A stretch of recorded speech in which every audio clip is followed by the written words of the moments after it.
voices of the host and the guests you hear do not represent the views of Be Inspired Global, its sponsors, or advertisers. Soaring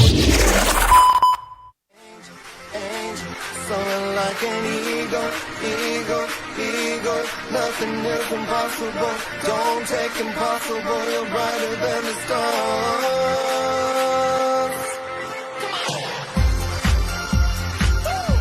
Brighter than the stars. Don't take impossible, nothing is impossible, you're brighter than the stars.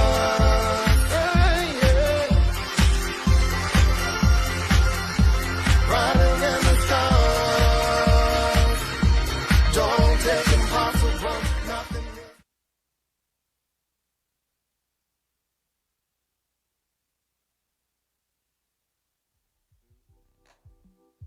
Hey, what's up, people? You already know it is us. Thank you guys again for tuning in to Helping Brothers Out. I am Elliot, Mr. Class Ingram. And then we also have Brother Derek Darrell Dixon. He is taking care of Brother Cortez right now, doing something great. But yes, we are here on the Be Inspired Global Network, where Helping Brothers Out talking equals healing, because we are helping brothers out. And if you guys are wondering who this guy is, I'm gonna get into that real quick. But right now, first off, what I want you guys to do is take a look at your screen. Take a look at your screen, hit that like button, hit that share button. I want you to tag all your friends. I want y'all to tell them to tune in right now to Helping Brothers Out on Be Inspired Global. Please like us, follow us on all major networks. But definitely hit that like and hit that share button. Yes. Okay, so right now, man, we got a heavy hitter brother right here. When I tell y'all, I read this guy's bio and I said, I'm so glad he accepted the offer to come on Helping Brothers Out, and I'm sure we're gonna get some exclusives this time. This brother is doing it big. If you don't know, this is Brother Robert, aka Mr. Fleetwood Bowden. I'm telling you, he is doing great things. Yes. So let me get it straight into it. I'm gonna give y'all just a little bit, because if I tell you this guy's whole bio and the things that he has accomplished, the show will be over. I'm telling you, but I'm gonna just give y'all a little snippet. All right, Brother Robert Fleetwood Bowden, ex-offender, founder and director of the Homeboy Hotline. Oh, we definitely gonna get into that. He earned his associate's degree in music engineering from Music Tech in Minneapolis. While also doing that, he also managed to publish several books, 3 to be exact. Fleetwood made his debut in directing in 2013.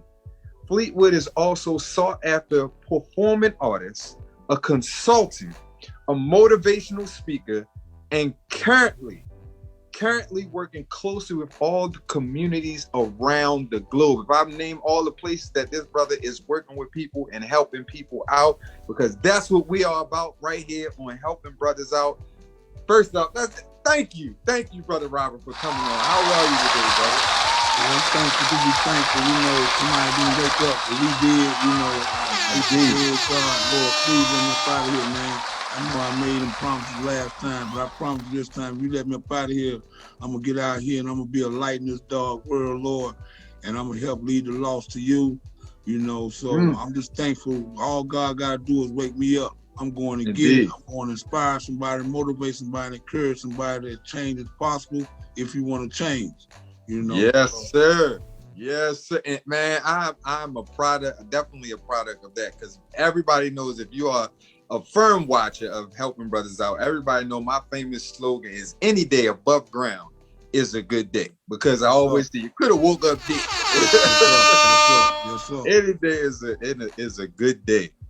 So first off, I know you guys heard me. I mentioned the way I scrambled it up. I wanted to put ex-offender. I wanted to put that out there first. Because as you can see, if you just listen to this brother just in the first 5 minutes, you can already see he's already a motivational speaker. He's already that type of person to motivate you and wants you to do better, and letting you know just because of your past does not mean that's going to predict your future. This brother let his past be his past and let continue to go forward to make his future that much great. So tell us about the homeboy hotline. How did that start out? Okay, so the homeboy hotline emerged in San Francisco. You know, I call it 72 hours of hope. Because like in the Bay Area, Frisco and Oakland, you go to prison, they give you $200 when you get out. Right. And use that $200, you go get a girl, you go get a room, if you want to smoke some weed or whatever. You know, it lasts for 3 days. You know, Right. It's usually the third day of your freedom that you either get frustrated from going to these little programs that want you to sign so they can continue to get grants. You know, you get frustrated, you know, you go home, you know, wrote all these letters to your wife, your kids, made all these promises. You leave home full of enthusiasm, you come back home, say, honey, did you get a job? Nah, baby, they said they gonna call me. About 2 or 3 days later, she noticed there's less toilet paper, you understand what I'm saying? It's a few more dishes to wash and this thing. So you get discouraged, you know. Mm-hmm. You go back to your addiction, or you know, you go back to the streets. You go back to your addiction if you're ashamed. You don't even want to go home, or you go back to the streets and like, man, I gotta go get some money. You know, so the homeboy hotline started. I was on my third day downtown San Francisco. I went to a drop-in center, 39 Field, and I went in there and told the man straight up, sir, I want a job. I want to keep from robbing somebody like you who got a job. I just got out of prison, man. I need some help. And I ain't playing, bro. I'm tired. I've been walking around. These people keep tripping on me about me felon. I need some help. And the man just said, calm down. Gave me an application. Said, just go sit over there, fill it out. I'm going to give you a job. That quick. His name was Mr. Willie Hall. And it was a drop-in center. I started as a janitor. So I walked out of that drop-in center, 24-hour place where people could get, you know, it's a safe haven for lost souls, where people could get, you know, refuge, you know, and I walked out of there crying, man. And that next day I went on KPOO FM 89.9 in Frisco, and I told my story, told about Willie Hall. The whole board lit up. You know, web designers called in, social workers. Wow. This lady who had just became the district attorney of San Francisco, who is now the vice president, called in and said she felt my passion to come to her office, Kamala Harrison, and she was gonna help me, gave me a letter of endorsement.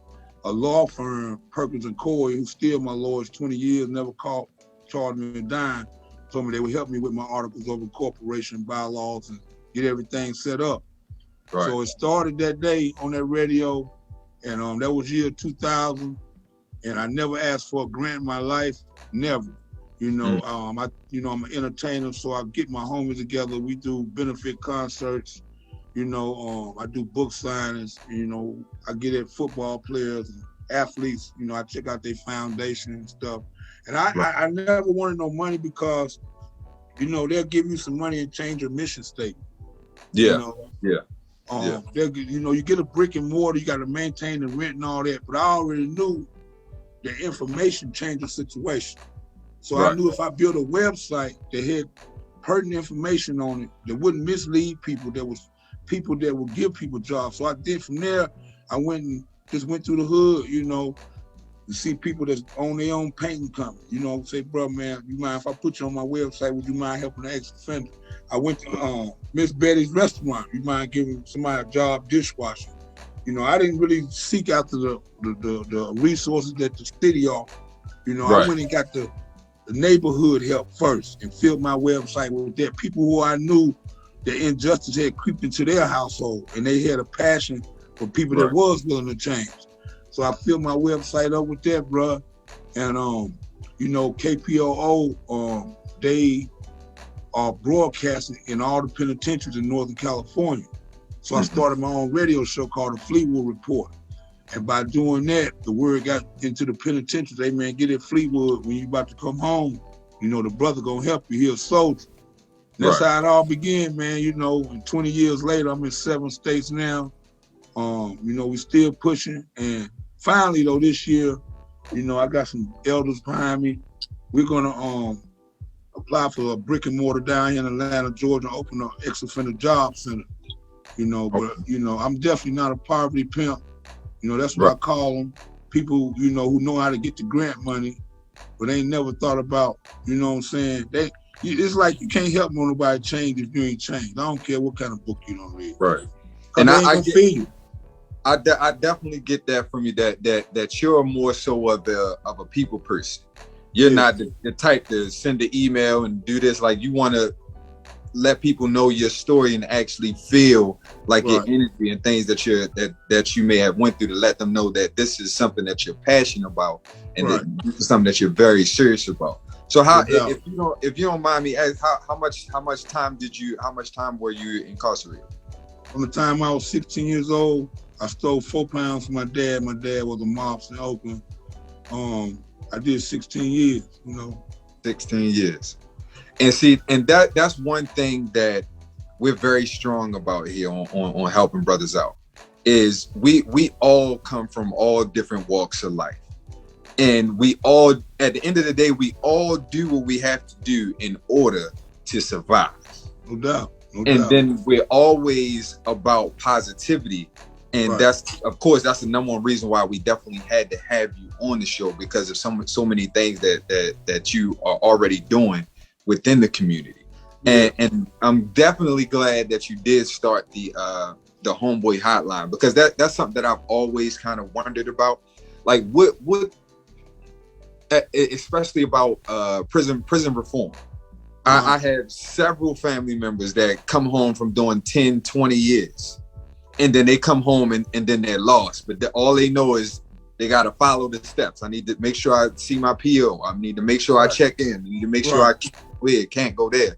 But I always wondered, like, why can't they give that same energy into having somebody to actually look after you and say, hey, I'm going to come get you today and show you everything that has changed. I'm going to come get you today and we're going to go around and I'm going to show you how to fill out these new job applications. I'm going to point you in the right direction. It's like, I always thought about that. Like, how can they just give you just a little bit of money for all this time you done did, and you have really no outlook? The world has continuously changed. So what was one of the major obstacles that you had to do while coming home after serving time? Well, the main obstacle was quit blaming the white man. Right. You know, my longest stretch was 6 years. First year I blamed the white man. Second year I blamed the girls who quit seeing me. Come and see me. Third year I blamed the homies who wouldn't send me no more money. The fourth year I looked in the mirror and said, hey bro, it was your fault, man. You are dealing with the consequences that led to the choices you made. God give you something free every day, and that's a choice. You made the choice to sell drugs and talk guns. That's why you in here. You could have went to college. I was going to college actually, but I was selling dope at the same time. So that was the major obstacle, because see, a lot of people that go to prison are rebels and outlaws. They don't go by the rules of society. And they never live a structured life till they in them buildings, because if you don't go to work or go to school, you got to stay in your cell 23 hours a day. Don't nobody want to stay in their cell. So a lot of times, brothers become institutionalized without even realizing. I was institutionalized. I thought it was like a hustler's college. I didn't mind going. You know, and you know, I'm swole up, I'm reading, I'm writing, you know, and everybody, I'm sending people letters. I'm the person that they always said that they wanted me to be inside jail. Right. Until I learned how to transfer that into society, I kept going back. And we have to understand that a small town is fed by a prison. Ain't too many prisons in no big cities. Right. Most prisons are in a little small town, from the cook to the janitor to the guards to the doctor to the nurse. They all eating off that one prison. So even a probation officer wouldn't have no job if ain't nobody on probation. So very few of them want you to succeed. They want the rate of recidivism to keep going up, not down. Right. Because mass incarceration is one of the biggest sources of income in the United States. But how can you convict somebody for a crime when the biggest crime committed was slavery? Is my question to him. A thing called white privilege that came from the profits of slavery. Right. No one fill out an application and ask to be born in the ghetto. God know that. God know that. That's why God say how the faithful must see. He tell you in the Quran, the Bible, Torah, the first gonna be last and last gonna be first. He tell you that. Wow. He tell you that. So our time is coming. Our time is coming. The worst thing that they can do is give a person that have any type of relationship with God time to think. We are in preparation for our destiny. Because like most people, when they get hurt or get in trouble, they say, oh Lord. Oh Lord. They calling out to Jesus. They calling out to Allah, Yahweh, whoever they higher power is. When you in them cells, man, you don't have nothing but what your grandmama and mama them taught you. Right. You know what I'm saying? You know, it's a lot of wet pillows in the penitentiary. New song I'm working on with Big Mike and Young Bleed. It's a lot of wet pillows. When the lights go down, a lot of people be crying. So speaking on to jump set, speaking on your music, did you always have that passion for music, and like or is that something that you later on discovered in life, where you felt as though I'm always writing something down, and then you put things together? Like how did the music come about? It wasn't music, it was being a storyteller. You know, my mom and dad from Greensboro, North Carolina. My dad went to the Air Force, Travis Air Force Base in California, came back and got his mom and his high school sweetheart. They moved to Travis Air Force Base and then Vallejo, California, when he got out, where E-40 them from. And my dad couldn't make it. So like a lot of soldiers that went to the Vietnam War that was on the ground, they was eating poppy seeds and that was pure heroin. They came back home dope fiends, and then they had passed the Civil Rights Act, which gave urban women public housing and Section 8, but the number one stipulation, a man couldn't be in the household. 2 or 3 years later, they went to Vietnam War. So they came back from Vietnam dope fiends and couldn't even go home. You know what I'm saying? This was the late 60s, early 70s. So my dad was a pilot, so he didn't have to deal with the poppy seed. He couldn't make it. He flew back to Vietnam, got 10 keys, and took over Oakland, you know. And my mom was going to school for nursing. She opened the oven up one day and discovered what it was. He was asleep. The next morning, she took me back to North Carolina. So from the time I was 5 years old to the time I was 17, when my mom died for 12 years, I was on airplanes back and forth my whole life. I was sitting on the porch in East Oakland, 73rd MacArthur, on my grandma's house, watching Angela Davis, Huey P. Newton go down the street, all black with shotguns, you know, afros and stuff. And I go back to North Carolina and tell my little homies about that. Then when I was in North Carolina, I remember me and my mom was in a 68 Pontiac. We rode through Morningside projects, and some radical group decided to do a protest in the projects, and the Ku Klux Klan came and shot it up. We rolled right past it and then heard it on the radio. And I went back and told my homies in Oakland about that. So what I'm saying is, at a young age, by being bi-coastal, I was, you know, like after summer, you'll stand up in the class, they say, anybody did something for the summer there? Yeah, how'd you do for the summer? I was one of the first ones like this. Right. Couldn't wait to I had a story to tell. So I didn't even realize all this was happening in me until later on in life. And then when I was in juvenile hall, first time I went, it wasn't but a Bible and then another book. Wait a minute. Before we get to that, we gotta take a pause for the cause. First off, we have right now, if you guys are just tuning in, we have Brother Robert Fleetwood Bowden, and he is phenomenal, doing a great job within the community. And then we also must hit the like, must hit the share button. And then we also have the star, the host is also, he is back. He is back from Daddy Duties. I'm sure one of the kids is going to pop in and they want to tell us their story. But Brother Derek Burrell Dixon has arrived. He has arrived. Brother Derek, how good evening, good evening.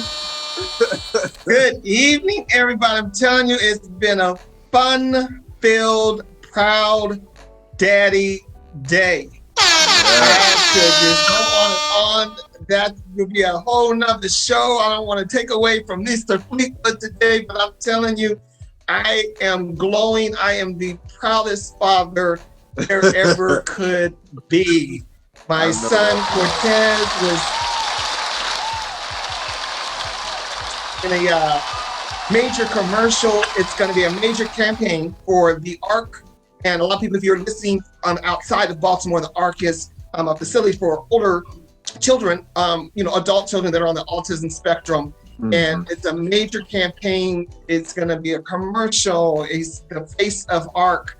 He's going to bus side of buses and billboards. I'm just like, wow. Wow. He's going to be looking at every bus. He's going to be looking at every bus. I'm going to be following him around the city, and reporting it. He's following us around again. But I'm excited. Mr. Fleetwood, thank you so much again. I watched the beginning of the show and with you and Mr. Class and everything. It's so inspiring just to hear your story and what you are doing, and to finally to get to see you face to face, to meet you. And I know we're doing everything virtual, and you're in Atlanta, Georgia. We're here in Baltimore, Maryland. But you have a phenomenal story. I want to thank also Miss Angela for for introducing us and giving us the opportunity to interview you. And because Angela's a wonderful dude out there in Atlanta, Georgia. So thank you to her as well. Shout out to her for introducing us to Fleetwood. I'm the story so far, listening to you and Mr. Class, I didn't want to interrupt, because the fact that it just the story alone, I like what Mr. Class said, that we don't want to start out with ex-offender, but that's where the story begins. And then just to see your evolution through life, and you did not blame, like you said, you didn't blame anybody for what has happened in your life. So that's inspiring. But people need to know that. People need to be encouraged to know you can't blame nobody but yourself. Yeah.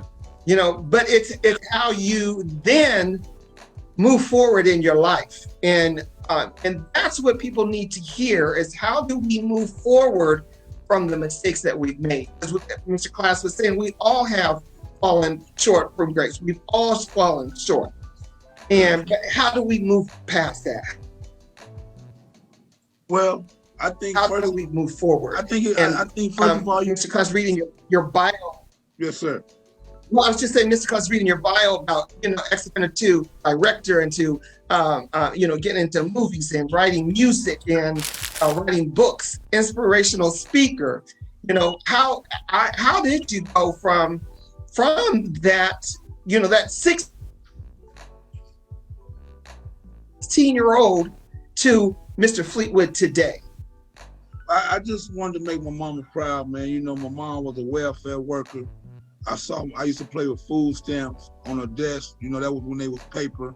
I seen my mom. Remember that. I seen my mom helping a lot of people. And my mom stopped whooping me at 12. My daddy was a heroin kingpin. I was wanting to be like my daddy, and my family pretty much blamed me for her death. They said I worried her to death. She was in the principal office, juvenile halls. I was a football star, basketball star. I never saw this coming. And what drives me is to make my mama proud, Miss Betty. I'm gonna create a safe haven for lost souls, Miss Betty's house, real soon. I always had spiritual people around me. My grandmama always took me to church, even though I used to act up. My mama kept the Bible, James Cleveland, Shirley Stevens was blasting every Sunday morning. So the spirit was always in me. I just tell people, man. I tell the little homies, keep hustling, man. This change was in your sack. Don't stop hustling. They got some cats down here called the water boys. They run up the cars at the end of the freeways and sell water for real aggressive for $1.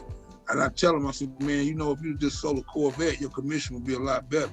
If you sold a house, you got the hustle, little homie, your commission would be a lot better. Just get you a little collar suit, a collar shirt, go and apply at one of them dealerships, because they see y'all on the news. They know who y'all is. And tell me I'm a water boy, but I like to sell one of these Corvettes, one of these Ferraris, and all these celebrities down here in Atlanta coming to buy. So that's one thing I tell them, keep hustling, just change what's in your sack. But see, me, myself, I know for a fact, like when I go to any community, I plug in with the power to keep the lights on, meaning I gotta go get resources so I can go to the projects. Because I can't ask the little homies and the homies, the soldiers and soldier rest to change if I can't put no change in their pocket. They don't want to hear that.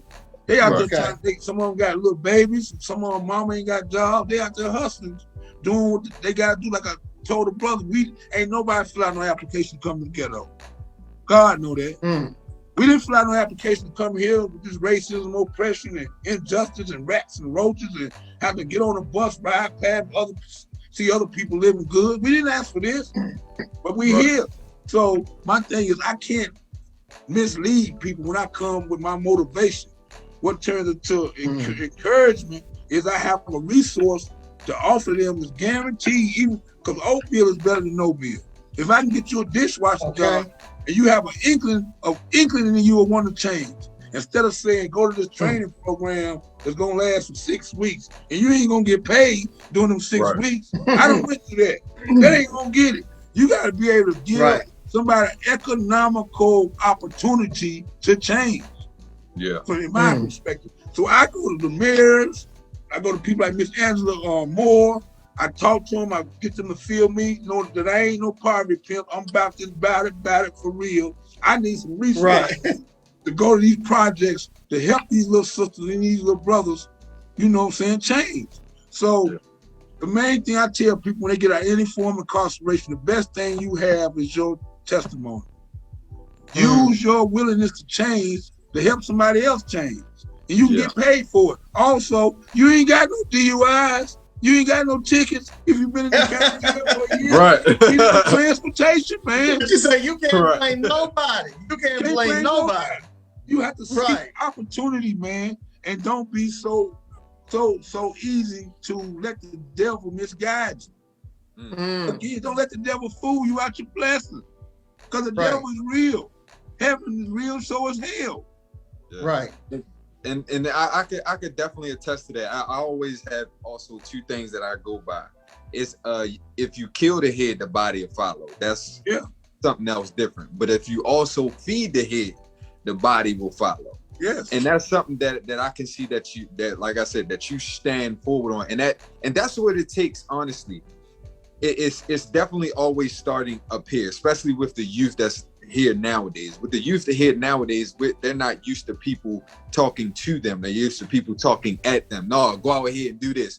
But if you're going to them and saying, hey, look, I've already been here. These are things that I'm going through. This is what I went through. I see better in you. I'm still proud of you, even though you're out here doing wrong. But if you have that willingness, like you said, that willingness to change, that's all that it takes. That faith the size of a mustard seed. Because I'm a strong beholder on that. Whenever I hear somebody say, I can't, and they say, but it's this, and I tried, and they say, that's my point right there. You tried, but that didn't work. Try again. Keep trying again. I feel as though that's definitely what our youth definitely. And brother, I remind them, you was working for, in juvenile, you don't get paid. In county jail, you just get more access to the county jail and maybe an extra hamburger. In prison, you make $1.35. McDonald's is a come up. Right. You living in a cell with a man in a homeless shelter is a come up. Most people go to jail and prison and put their clothes up under the mattress, make sure it got a crease, they brush their ways. They do that faithfully. So why can't you do that when you get out? If you get $1.75 an hour, wherever you go, whatever city you from, minimum wage is a whole lot more than that. The community don't owe you nothing. You's a vulture in the community. You got to earn the community trust back. Wow. Yeah. Who are you to say you don't want to work at McDonald's? Who are you to say you don't want to go to a homeless shelter when you used to sell drugs in your community to women? And the reason you part of the see, when I go to juvenile hall, the first thing I do, I say, my name is Fleetwood. I like to apologize for drugs that I sold in the black community. It might not affect your household, but I was part of the problem. And I did that because a youngster told me, said, oh, gee, man, I don't want to hear all that, bro. You part of the reason my mama went to foster care and I ended up in foster care. You was balling off my ministry and walked away from me. I never forgot that. You know, so when you get out of prison, you got to understand, don't nobody owe you nothing, bro. You went in there because you was a vulture in the community. Even though the laws and stuff in America ain't for urban America. You know what I'm saying? It's still, we come from hard-working people that went by them laws and did what they had to do. We chose to be outlaws and rebels. So You know, So, be so accountable, man. is that something that possibly led to your filming debut in 2013? Is that you wanted to not only give them your motivational by speaking, but you wanted them to also get the visual and give the hidden context to so other people can be able to understand it? Is that what actually brought you into a filming, or what brought you into film? Well, I truly believe, man, people remember what they hear. They believe what they see. Mm. Everybody want to push a button to see something. You know, Yeah. a song is cool because the devil was the chief musician in heaven. Horror music at a horror film sound one way. Gospel music sound the other way. It seeps into your soul, depending on the music. That's why they say, turn up. Turn up. Everybody, I'm gonna kill him, I'm gonna kill him, I'm gonna kill him, I'm gonna kill him, I'm gonna kill him. Shake that. And that's keeping you in, like, you don't have no clothes on. What are you doing? He on all my comments. Get back in that place. Right. That's okay. This is live TV. This is live Right. TV and live things happen. Yeah, He was right. like, turn up. This is the meaning, right? So, Okay, all right, Daddy. Turn up. This is reality yeah, TV man, right right. here. Hey, man, hey, we just made history, man. So, okay, baby. Okay, I'm gonna go get it. Okay. So anyway, I knew that making a visual would be a lot more impactful than a song in this day and time, because just like when we saw Roots, Yeah. we had heard A Change Is Gonna Come by Sam Cooke, I think is the artist. We had heard that. But when we saw Roots and the autobiography of James Pittman, when we saw Buck and the Preacher, you know what I'm saying? When we saw them kind of movies, it was more impactful. Because people remember what they hear, but they believe what they see. And the first thing I did was I just went ball about a girl basketball team in Oakland, had them young girls using basketball to get a higher learning and escape the potholes of urban America. Then the next one I did it's called A Cotton Picker, about a man picked cotton for 18 years and migrated from Mississippi. He never got paid during those 18 years. And I met him in Oakland. He left from the South and moved to Oakland. It's about why Black people left the South, the con game called sharecropping. You know, and I made sure, like the films I do, I don't try to stay on the same thing, but it's still Black culture. Like I'm doing a series on the cotton picker culture. Every Black History Month I release something different, but I did something called Zephaniah, which y'all just saw. That's my daughter, and it's based on co-parenting. I had my first child at 54 years old, and it's like, how can you brush your teeth, raise your head, if you don't respect the woman that could have died having your child? I don't like her to this day, and I don't love her, but I respect the fact she went through 9 months and could have died. You know what I'm saying? I'm a single dad. You know, I'm not a baby daddy. I'm a father of my child. Don't call me that, because I ain't him. Right. You know what I'm saying? So I try to hit different cultures, different aspects of our culture that can be inspiring. The next one I'm attacking is called Black Wellness, come out 2022, God's Will. And it's about the mental health aspect of being an African born in America. As kids, growing up seeing our people hang from trees. You know, growing up in urban America with rats and roaches crawling all on you. Growing up with single households. It's not an excuse, but I think all Black people need somebody to talk to. And they make a psychiatrist seem like it's a white thing. But the struggles we've been through in America, I truly believe we all need somebody to talk to. If it ain't a professional, somebody that can, you know, listen to you and understand your pain. You know what I'm saying? Because if you hold it in, That's one of our, and that's one of our main topics that we do talk a lot about here on Helping Brothers Out is mental health, especially with men. Mental health is very important. Let me ask you this real quick about your movie directorial. What got you actually into being a director into films? What motivated you? I know the culture and things that were going on, but did you always have a love for film? How did you go and discover that this was a passion of mine and this is something that I wanted to do? Well, I always followed O'Shea Jackson. Shout out to Ice Cube. And he gave me inspiration. If I could write a rap song, I could write a movie script. If I could write a movie script, I could write a book. If I could write a book, I could write a grant or proposal. You know, your pen as a writer is a gift. Everybody don't get together. Yes. So I knew I had to maximize it. So I always follow Cube. Everything Cube do, I'm watching. You know what I'm saying? I just had to find the right story. I'm at a call center job, I'm reading the sports page, and I read about the Lady Warriors from Climbers High in West Oakland, how they had just won the championship after 36 years. But I didn't want to cover that. I wanted to cover what it took to triumph off the court, because people don't understand, and Oakland is not a strip club. There's not one strip club in Oakland, never will be. The movie The Mac is real. Right now, it's human trafficking going on East 14 International Boulevard. Young women in Oakland go through a whole different thing than any other city because they come from a culture of pimping and playing, and Black Panther is either one in their household. It's either one. Their mom was involved in it, their dad was a pimp, their mom was a prostitute, or their dad was a Black Panther, you know. So I wanted to cover what it took for them little girls just to get to school every day, to deal with their little cousin, them going to jail, getting a shut off, to deal with the sexual predators waiting on them to be at the bus stop. You know what I'm saying? So that's what it's called I Just Want to Ball, because everybody want to ball in the hood, but they using a basketball to ball. And that's what inspired me, you know. So we're looking to turn it into a TV series right now, you know, and really catapult and just inspire more young women. You keep looking over at your daughter. She just want to get on. She just want to get on the camera. That's all she want to do. Come on over here, Zephaniah. Come on over here. You want to get on camera? She said she want to make her debut. Right.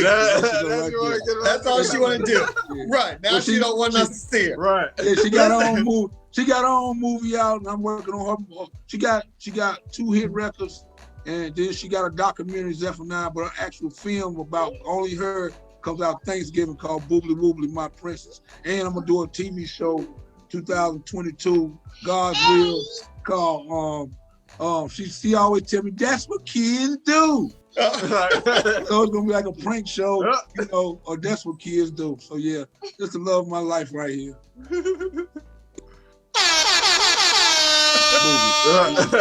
You ready for the piggyback ride now? Well, we have from the audience, all from a Black dad, I want to thank him. He's always tuning in. Says that we all need someone with whom we feel safe enough to express ourselves, and that is so very true. And that's something else that we always, talk about on helping brothers out, is that you always have to make sure that you are in a safe place with a safe person to express how you feel, and just being vulnerable. Sometimes it's it's okay to be vulnerable. Yes, we have to be vulnerable. I think Fleetwood, that you're vulnerable through writing. You're vulnerable through the lyrics that you write, because you are expressing how you grew up, and you're expressing what you went through in life. And a lot of times I saw someone say that when they write, they don't actually interview people. I'm not for sure the way he quoted it, but a lot of times I think, in a way subconsciously we think what we don't, but we do, because we are always in the presence of people. Right. So regardless, we're always influenced by people. We hear people's stories. So we may not talk to the exact person, but you're influenced by the things that people do. I know you said Ice Cube was one of your big influences. What are some other influences that you've had in life to, first off, to say, this is my time to shine. This is my time to press forward.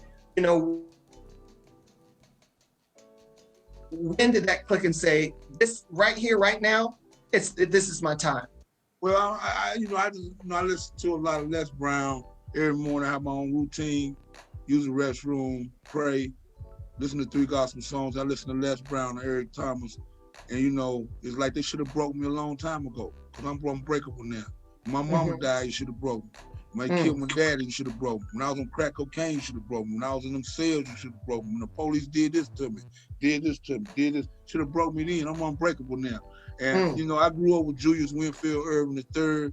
That's Dr. J. Dr. J. Aaron, you know what I'm saying, Muhammad Ali, Malcolm X, Shirley Chisholm, Harry Tubman. All these was my heroes. Vita Blue, Reggie Jackson, Marvin Gaye, Al Green.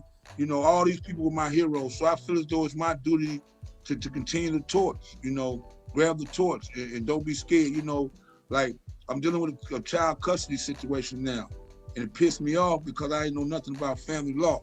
And the worst thing they can do is challenge me. So I'm finna go to school to be a lawyer in September. You know, it don't matter how long it take. I'm gonna be a lawyer. I'm gonna be a criminal lawyer and a family lawyer, so I can help my people. So something like this will never happen to me again. So you know, every day is a blessing to come with a lesson. You know, I know who I is. The day you find out your purpose in life is the day you start living. My purpose is to use the gifts God has given me just to tell my testimony. I praise and I pray, but I'm not perfect. Ain't nobody perfect but a hypocrite. You know what I'm saying? So, you know, who am I to judge anybody? You just you point a finger, three of them point at you. You know what I'm saying? So my thing is, man, you know, just to say thank you to our ancestors. You know, 4'7" lady named Harriet Tubman was having seizures walking from Pennsylvania to Maryland and putting signs on trees and telling people to look at that Northern Star for freedom. The best way I can thank her is continue the liberation of our people with my testimony, with my inspiration, with my life. Emmett Till, you know what I'm saying? Everything he went through, you know what I'm saying? And, you know, if your dream don't have no fear in it, then your dream ain't big enough. So if your dream don't have no fear in it, if you striving for a goal, you ain't a little scared, then it's not big enough. And if it was easy, everybody would do it. Right. See, we got house Negroes and field Negroes. It started like this. It's gonna always be like that. I'm from the field though.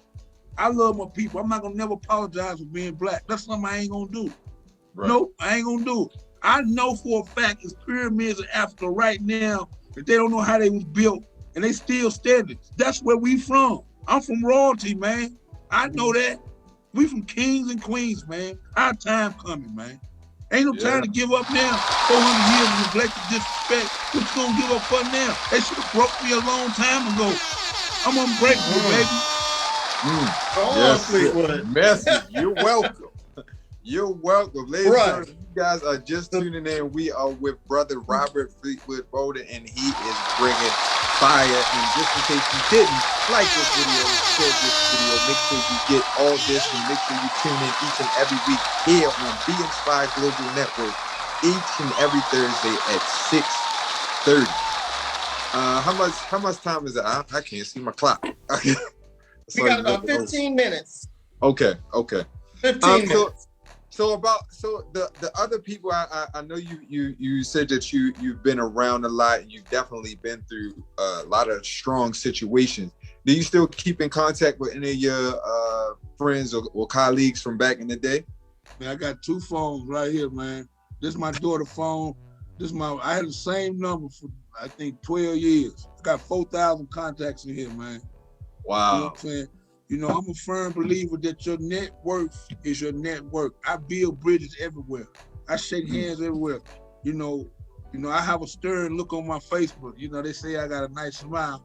So, you know, I love building bridges, bro, because you never know where you have to go. You never know what an angel look like. My grandma told me that. I done slept on the bridges on cardboard, bro. I done stood in the line with Willie the Wino to get something to eat, 19, 20 years old. I was hungry, man. You know what I'm saying? So who am I to judge anybody or know what somebody been through when I meet them, you know? But yeah, just right quick, man, I want to send a major shout out to my big brother, man. He just texted me. Matter of fact, his name is Michael Harry O'Harris. He produced the first black play on Broadway called Checkmate, starring a young dude named Denzel Washington. He also gave Suge Knight $1.5 million to start Death Row Records. He has a major nonprofit, Community One World. He did 32 years. Donald Trump just pardoned my brother 3 months ago. Not my blood brother, but when I went to the federal penitentiary, it was me, him, Bo Bennett, Mario Billabona, Pablo Escobar right here, man. We was watching him chase Freeway Rick Ross around LA. This man took me under his wing, told me to go to school. He took time to school me. You know, I ate breakfast, lunch, and dinner with him for 3 weeks, didn't even know who he was. So we was in the lunchroom, in the TV room, they said the most notorious drug lords in the United States have been captured. Michael Harry O'Harris, Bo Waterhead Bennett, Mario Billabona. I'm sitting in between all three of them. My heart almost stopped. So Harry O home, man, you know, we got the new label, Boss Anderson Snoop just released the album on it. But you know, these are the type of people I surround myself with, man. You know, people who have been through it but have a willingness to help our people. You know what I'm saying? Because, you know, a wise man still around wise people. Food is a gathering of fools. You know what I'm saying? So, yeah, to answer your question, everybody I knew 20 years, 30 years ago, I still know. And people tell me they proud of me, you know, but I can't take no credit for nothing good that happened in my life, bro. It's all God. Bad stuff. As a single, I'm still a single dad, like beautiful women or whatever. I try to be careful with the women I bring around my daughter. But I'm not perfect, man. I still got things I deal with. I have very low tolerance of BS, you know, but I've learned the difference of one fool and two fools when you argue with one. So I'm learning now not to, I'm learning now, D, not to, it ain't the action, it's the reaction. I'm gonna tell you something I learned. Right. It's hard for a person to like you, D, if they don't like their damn self. Right. Self-love is the best love. Gotta start there. Let me ask you this, Fleetwood. Yes, because the biggest thing that I think when people look at, like we, and it's human, people are going to look at the X. You know, we always look at the X of what, you know, people have been through. And that's not, I'm just not saying ex-offender. I'm saying the X, whatever we've been through. If he was an ex-alcoholic, if he was ex, we look at that first. How hard was it for people to look at Fleetwood or listen to Fleetwood and say, we trust you to do this? Because I think that would be the hardest thing that you would have to do to people to say, okay, I want to invest in you now. I want to do that. How did you regain trust back in your community, your family, just your whole connection, your whole world? How did you regain all that back? Well, you know, the first thing, you know, I just want to say everybody done did something wrong. Everybody just ain't got caught. You know, and the main way I gained trust back was get out and do the work. The proof in the pudding. You know what I'm saying? You can talk all day, but you know, it's the way you walk. You know, people can act right when everybody looking, but what you gonna do when ain't nobody looking? Everybody can be a Christian when they in church, or a Muslim when they in the mosque, but what you gonna do when you leave? You know what I'm saying? And Come on now. When ain't nobody looking, God watching. Just like the crooked police, they think they getting away with it, but ain't nobody looking, God is always watching. So the main thing, I was blessed to be in the Bay Area because the Bay Area is full of revolutionaries. You know, my partner just got out doing 8 years for robbery, and he worked at the county jail, make $42 an hour, three months later. So I was blessed to be in an environment that was felony friendly. And that's one of my goals in the South. Come to Atlanta, make it felony friendly. You don't have the same opportunities in the South as a person coming home from incarceration that you got in San Francisco and Oakland, because it's a different culture. You know, that's Black Panthers and hippies. You know, like Kamala Harris, she's a hippie and a Black Panther. She don't do everything, you know, with American agree, but that's the culture she came up under. My homegirl is the mayor of San Francisco, London Breeze. She's from the projects in Fillmore. So I was blessed to be in an environment when I came home that I could go and ask for employment or housing from people who had transitioned themselves. But it's harder in other parts of America because they judge you. You know what I'm saying? Like, if you got a felony in the South, you damn near can't get no house. No, hey, they're gonna Prince, they're gonna Real Future. Right. Here he come with his drama. Sit down. Right. I was about to say something look like so somebody ain't giving his turn on the game. He wanted to control. In different parts of the country, it's harder to transition because you don't have people that's in economical situations that have empathy for change. You see what I'm saying? Yes. And that's what I found out. That's why I tell anybody, man, you got to go where you got an opportunity at, bro. You know, and that's just what it is. You know, I'm part of All of Us None and Legal Services with prisons with children, and we're in an attempt to get the 13th Amendment abolished, which is servitude, where they got to pay prisoners minimum wage. Because that's modern day slavery right now. You know, most prisons are privately owned. You know what I'm saying? Because they're making the profit share is 100%. 100%. People $1.25, 35 cents an hour, and you're not making license plates no more. You're making furniture, and most female penitentiaries, they got call centers. You know what I'm saying? They privately owned. Ain't about 10% prisons owned by that state.